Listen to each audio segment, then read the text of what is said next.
रघुबर की कथा, रघुबर की कथा सियवर की सुनो गोरा, कथा रघुबर की।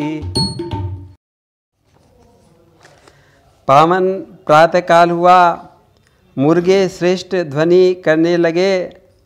मुर्गों की ध्वनि सुनकर प्रभु जाग गए। बंदीजन मागध सूत स्तुति गान करने लगे। चारों भाइयों ने विप्रो देवताओं, गुरुओं और माता पिता को प्रणाम किया, स्नेह आशीर्वाद पाया।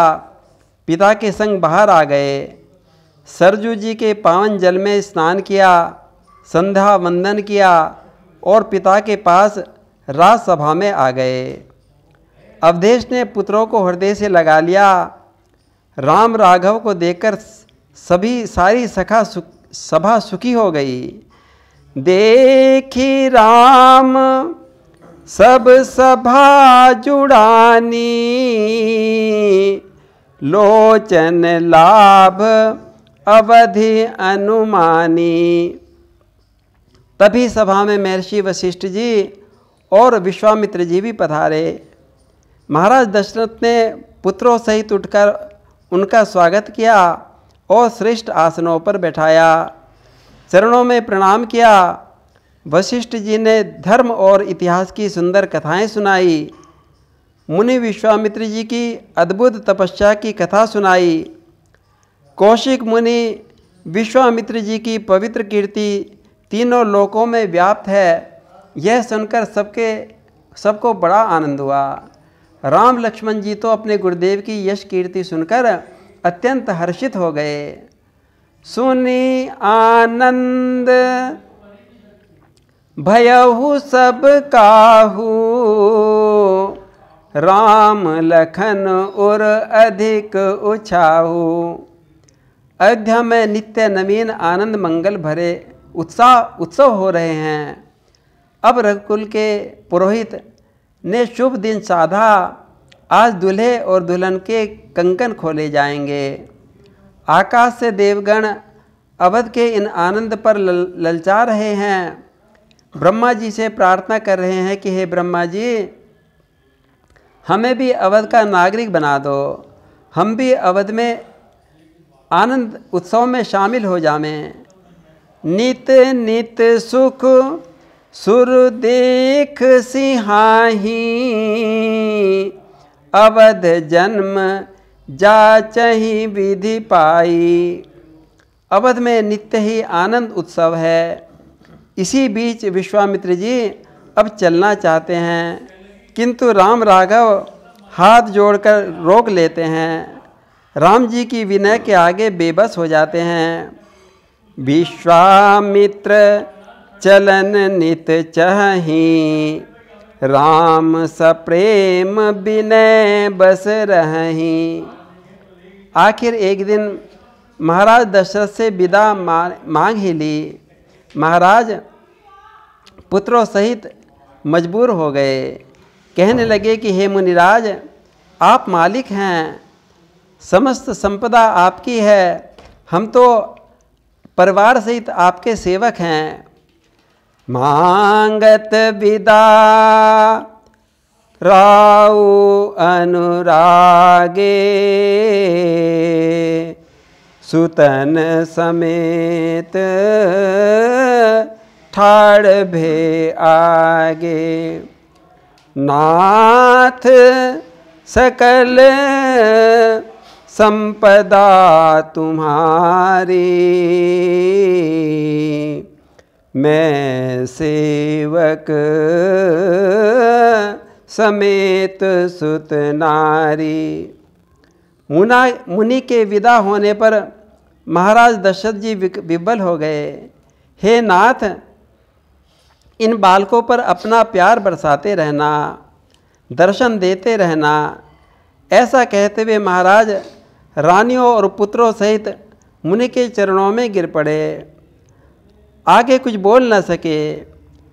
करब सदा लरिकन पर छोहू, दर्शन देत रहब मुनि मोहू। अस कही राऊ सहित सुत रानी, परहु चरण मुख आव न बानी।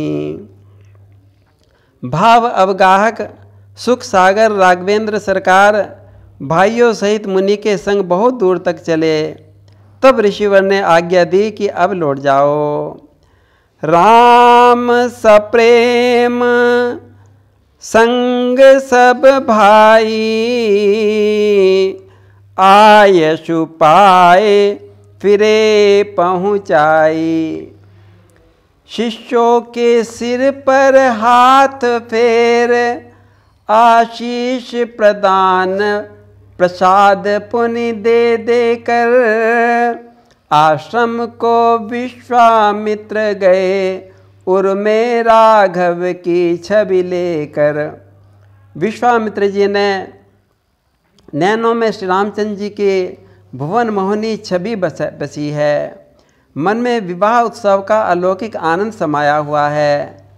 श्री अवधराज दशरथ जी की अगाध श्रद्धा भक्ति की सराहना करते हुए अपने आश्रम को चले जा रहे हैं।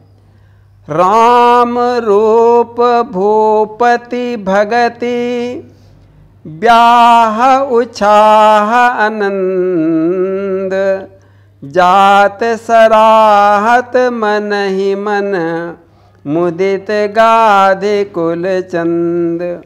ऊंचे गिरी कैलाश पर भगवान भोलेनाथ कथा सुनाते हुए कहने लगे कि हे गिरिजा जी, जब से राम जी का विवाह कर घर आए हैं, अवध में आनंद मंगल छा रहा है। माणी की देवी शारदा और सहस्त्रमुख शेष जी भी राम विवाह के आनंद उत्सव का पूरा वर्णन नहीं कर सकते। राम जानकी जी का यश मंगलों की खान है। अपनी वाणी को पावन करने के लिए मैंने इसका कुछ गुणगान किया है, अन्यथा राम जी का चरित्र तो अपार है। हे उमा, ये रामचरित्र की फलश्रुति है कि जो लोग सुख स्वरूप श्री रामचंद्र जी के यज्ञोपवित्र एवं विवाह के मंगल चित्र सुनेंगे और गाएंगे, में सदा सुख पाएंगे।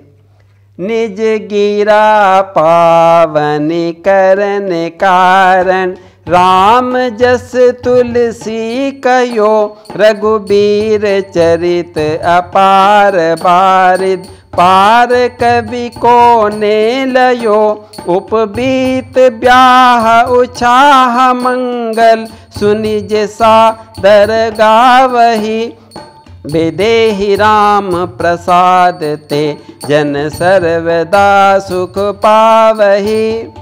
यह राम यश तो मंगलों का घर है। जो भक्त अनुराग पूर्वक श्री सीताराम जी का विवाह गाते और सुनते हैं, उनके यहाँ सदा आनंद उत्सव होते रहते हैं।